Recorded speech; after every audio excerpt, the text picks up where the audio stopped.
Torres for 30 minutes.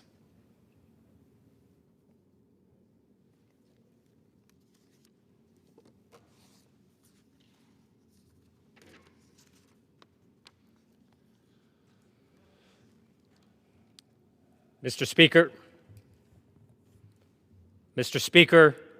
I rise today to honor the life and legacy of a Bronx giant, Eric Andrew E. Boogie Farmer. His passing on October 8th leaves a profound void in Forest Houses and in the heart of our borough. Eric Farmer was born and raised in the Bronx, and for more than 50 years, he embodied the very best of our community. A gifted athlete whose dreams were interrupted by tragedy, Eric transformed personal loss into public purpose. In 2012, he became the Tenant Association president of Forest Houses, a role he carried out with honesty, compassion, and relentless effectiveness. When Eric called a meeting, the room was full of people because people trusted him. They knew he listened, and they knew he delivered.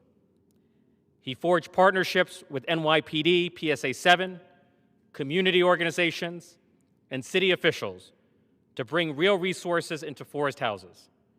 He invested deeply in young people by offering mentorship, securing grants, creating summer programs, and opening doors for anyone seeking a second chance.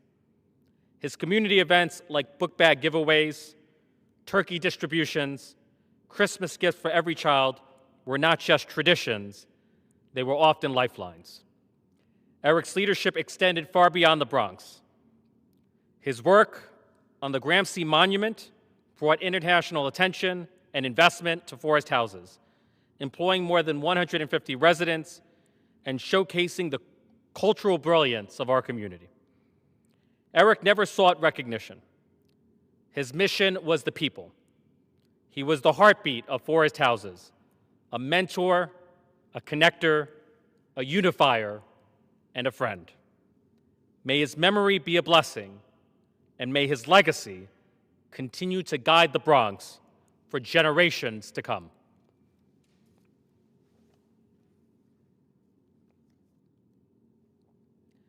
Mr. Speaker, I rise today to honor the life and legacy of Rosa Jonai, a woman whose story embodies the very best of the American immigrant experience. Born in 1948 in Montenegro, Rosa grew up grounded in compassion, community, and faith. In 1966, she married her beloved husband, Zeph, and just 2 years later, they embarked on a courageous journey to the United States to build a better life. And what a life she built. As a devoted mother to Mark, Elza, and Paul, and as Nana Rosa to 7 grandchildren, Rosa created a family rooted in love, generosity, and unwavering support. Her nurturing spirit and deep care for her family were evident in everything she did. Rosa's commitment extended far beyond her home. She was a dedicated friend, a pillar of her community, and a passionate supporter of civic engagement. This was never more evident than in her tireless advocacy during her son Mark's political endeavors.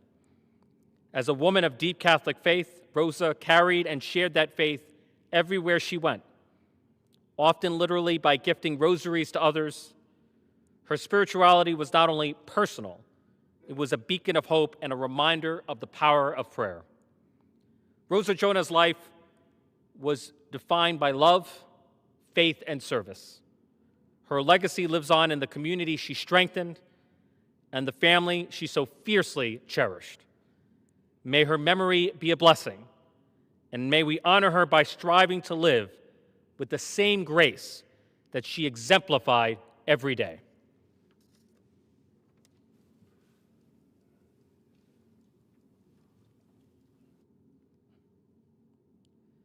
Mr. Speaker, Dominic Smith is a testament to perseverance, purpose, and the power of second chances.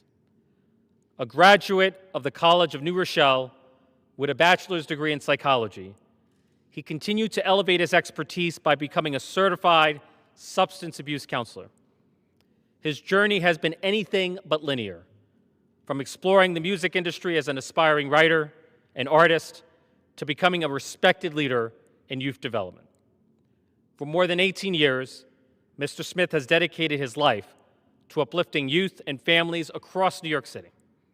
His work has connected him with parents, teens, educators, elected officials, and community members who share his belief that every young person deserves guidance, opportunity, and hope. As a preventative manager at the Marshallou Montefiore Community Center, where he has proudly served for over 12 years, he oversees transformative programs, including drug prevention and restorative justice. Through his leadership, these programs reach more than 700 youth and families every year. Mr. Smith's impact also extends to his time as the program director at MMCC's Edenwald Community Center. There, he launched essential support systems, such as Narcotics Anonymous meetings, a mentorship program for high-risk youth, and a men's support group, spaces that continue to change lives and restore hope to those who participate. Beyond titles and positions, Mr. Smith is a youth advocate at heart. He is a motivational speaker, mentor, and guide for young people navigating some of life's toughest challenges.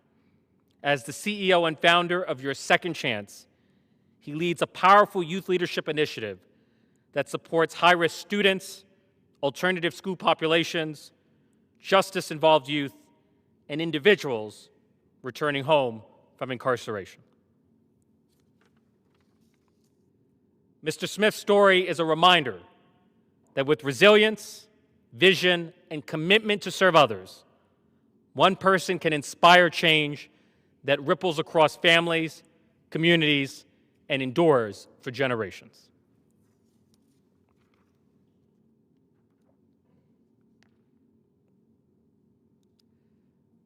Mr. Speaker, I rise today to honor a remarkable leader and a cornerstone of faith in the Bronx, Reverend Reginald E. Paris of the United Christian Baptist Church.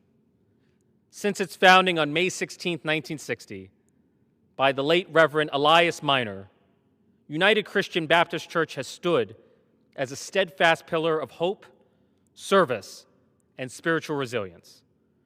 What began as a small gathering of believers has grown into a thriving ministry that has produced reverends, deacons, evangelists, and generations of community leaders, all committed to winning the world for Christ.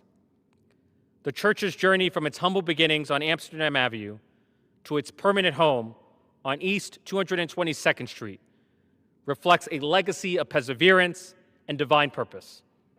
With more than 22 ministries and partnerships with over 20 interdenominational churches, United Christian has fed the hungry, empowered families, supported youth, and uplifted the Bronx for more than 6 decades. At the heart of this extraordinary institution stands Reverend Reginald E. Paris. Reverend Paris is a proud son of the Bronx, whose own path to ministry began as a Sunday school teacher, then deacon, and now just celebrated his 8th pastoral anniversary in the church. His leadership is rooted in humility, compassion, and an unwavering commitment to service. Through initiatives like Cripple to Crowned, youth mentorship, anti-gun violence advocacy, and daily acts of care, Reverend Paris lives the gospel not only in word, but in deed. Under his guidance, United Christian Baptist Church is a sanctuary where people are lifted, restored, and empowered, and it remains a beacon of faith and community for the Bronx community. I thank Reverend Paris and the entire United Christian family for their enduring service. May their work continue to bless the Bronx and beyond.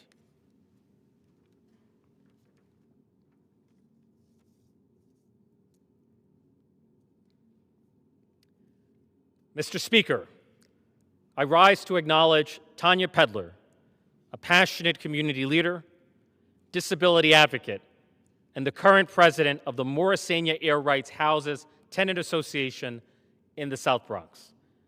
A dedicated mother and tireless organizer, Tanya has become a leading voice for families living in NYCHA developments, especially those raising children with autism and other developmental disabilities. Since her son Glenn's autism diagnosis in 2018, Tanya has worked to address the lack of services, programs, and inclusive spaces for children and families with special needs in the Bronx. She has made it her mission to ensure that the New York City Housing Authority, that NYCHA residents, are not left behind in the fight for access, equity, and opportunity.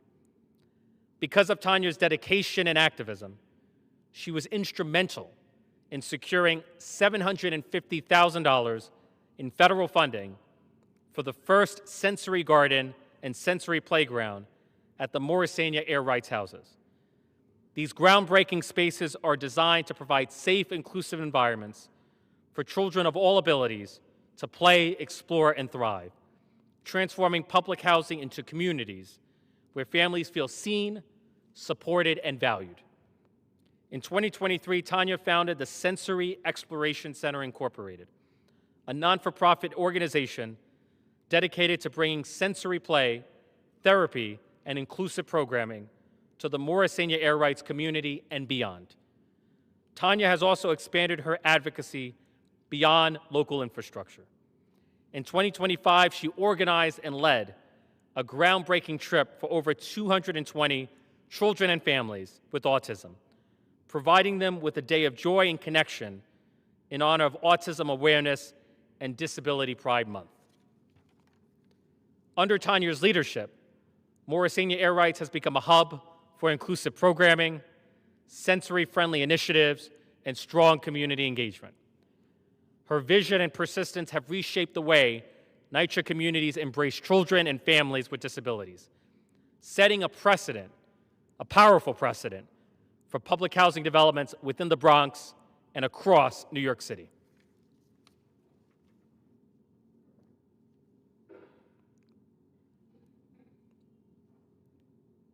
Mr. Speaker, I rise to honor a dear friend and constituent, Rosetta Kirkland, a dedicated Bronx community member, SEIU 1199 union member, and current president of the Board of Directors of Concourse Village of the Bronx. I am grateful for her immense community contributions, social justice advocacy, and her ongoing fight to improve the lives of working people in the Bronx. Rosetta consistently strives to improve the lives of all working people, as well as the lives of those she lives with in her community in Concourse Village. She has worked alongside local groups and elected officials, including myself, putting on powerful community events such as family days, turkey giveaways, and Halloween events. Through her tireless work, Rosetta has become a powerful force for good in her community.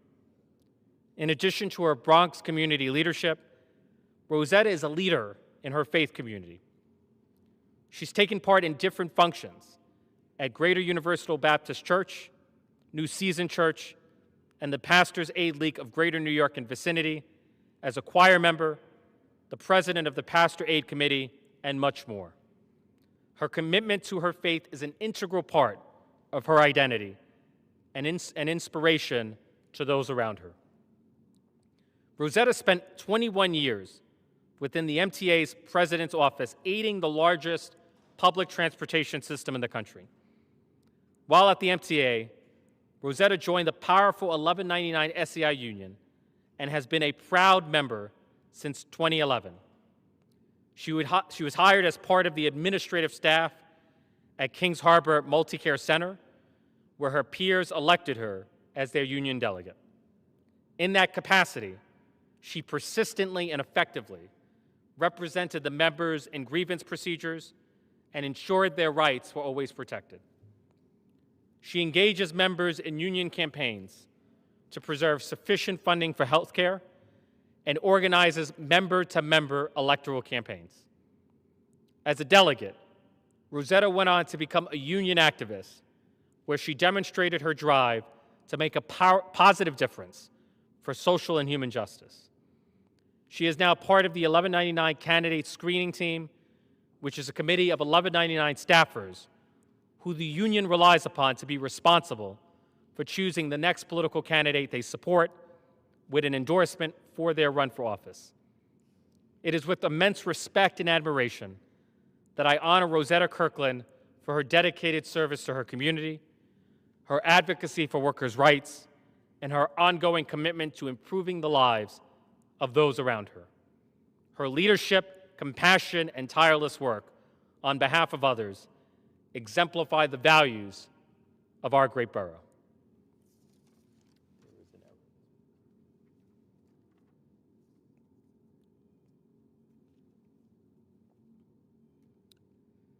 Mr. Speaker, I rise today to honor a New Yorker whose leadership embodies the best of our city's spirit, a spirit of service, inclusivity, and relentless dedication to community, Melissa Sigman. Melissa is a transformational leader and currently the CEO of the Riverdale Y. I can state from personal experience that partnering with Melissa means partnering with someone who understands impact not in the abstract, but in the everyday lives of real people. As the CEO of the Riverdale Y, Melissa has taken an already important institution and elevated it to new heights. Under her leadership, the Riverdale Y has not simply been a community center, but a community anchor. It supports New Yorkers of every age, background, and identity. It is a place where children learn, where seniors find companionship, where families gather, and where every person who walks through the doors feels seen, valued, and welcomed. In addition to her work at the Riverdale Y, her career spans Fortune 500 firms, financial institutions, and some of the most mission-driven philanthropic organizations in our nation. Whether working with education non-for-profits, technology innovators, or faith-based institutions, Melissa has brought the same steady hallmark of excellence, a commitment to strengthening community connections and lifting people up. She understands something essential about public life. Solutions are strongest when government, nonprofit leaders, and industry work hand in hand. Today, we honor her achievements, her compassion, and her unwavering dedication to the people of New York. And we thank her for her service, her vision, and her enduring belief in what a community can be when we choose to build it together.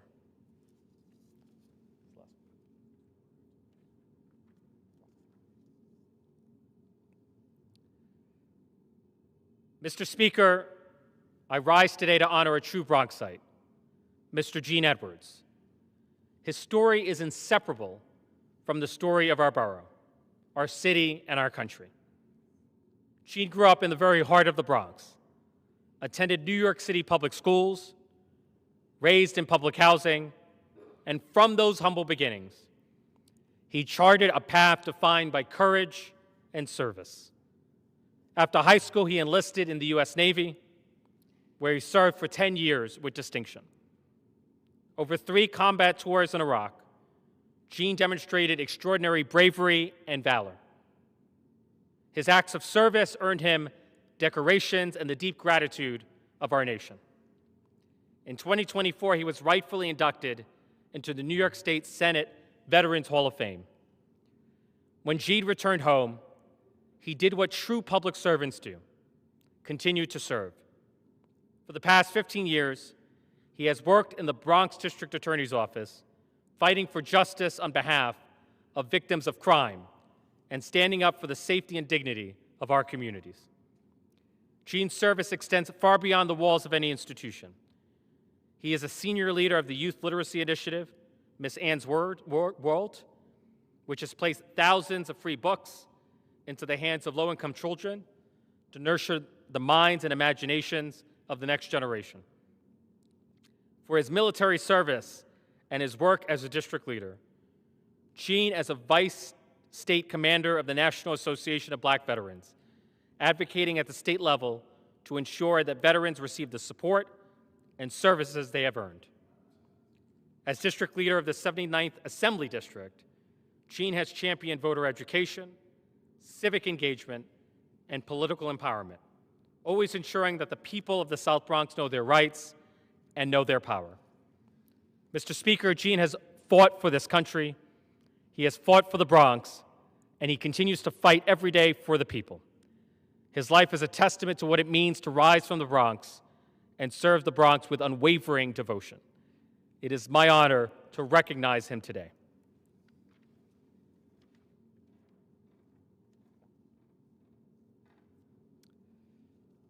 Mr. Speaker, I rise today to recognize Sherman Brown, an extraordinary community leader and the CEO of the Aim High Empowerment Institute. Raised in the U.S. Virgin Islands and now a proud member of the Bronx community, Sherman brings a lifetime of resilience, public service, and dedication to empowering young people.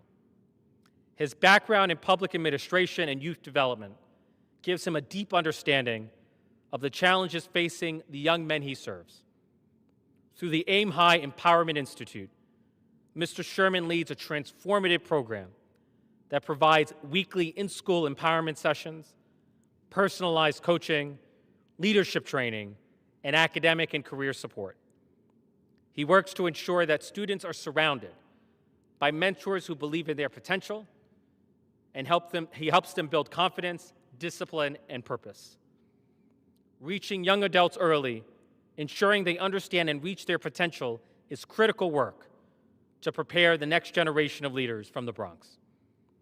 Mr. Speaker, I'm proud to honor Sherman Brown for his unwavering commitment to our youth and for helping build stronger, brighter futures across our community. He represents the best qualities in what it truly means to be a mentor by inspiring, listening, and instilling confidence in the youth of the Bronx.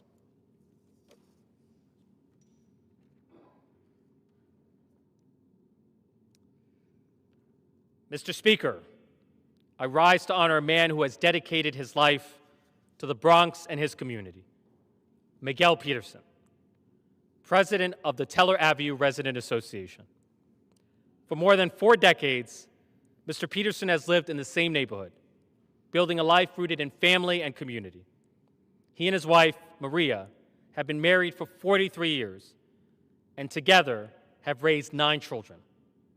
His family is a testament to generosity, responsibilities, values that have long strengthened the Bronx. Mr. Peterson dedicated his professional career to helping others, working as an orthodontics and prosthetics technician before joining NYCHA, where he rose to the position of superintendent. His commitment to public service extends even further. He served honorably in the U.S. Army Reserves, earning the rank of Staff Sergeant, and volunteered as a police officer for more than 2 years, leaving the police force with the rank of Sergeant. For nearly 20 years, Mr. Peterson has served as the president of the Teller Avenue Resident Association. And for the past 8 years, he has been elected vice chair of the Bronx South District Council of Presidents, where he advocates tirelessly for safer housing, stronger services, and a better quality of life for his neighbors. A graduate of Bronx Community College, a father to a Bronx family, and a superintendent of Bronx housing, Mr. Peterson embodies the very best of civic duty and community leadership. Mr. Speaker, I am proud to recognize his extraordinary contributions to our borough and thank him for a lifetime of service. I yield back. The gentleman yields back. Under the Speaker's announced policy of January 3rd, 2025, the Chair now recognizes the gentleman from